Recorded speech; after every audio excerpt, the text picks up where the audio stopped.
Got an oil change reminder on your 2016-2022 Volvo XC90? This video will show you how to clear it. Resetting the maintenance reminder is crucial for accurate alerts and preventing unnecessary service trips. The system tracks oil life based on mileage, engine hours, and driving conditions.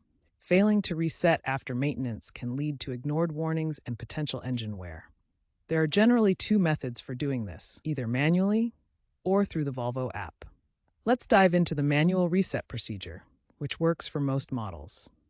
Remember, always consult your owner's manual or a certified mechanic to avoid voiding warranties or causing issues. First, ensure your Volvo XC90 is completely off and in park. Next, turn the ignition to position 2, which activates accessories without starting the engine. Then, navigate to the service or maintenance menu on the center display. The exact location may vary slightly by model year. Select Reset or Oil Change and confirm.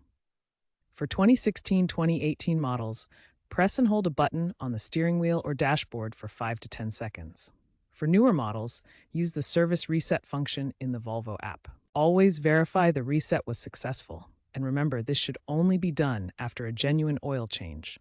If problems persist, consult a certified mechanic to prevent any issues.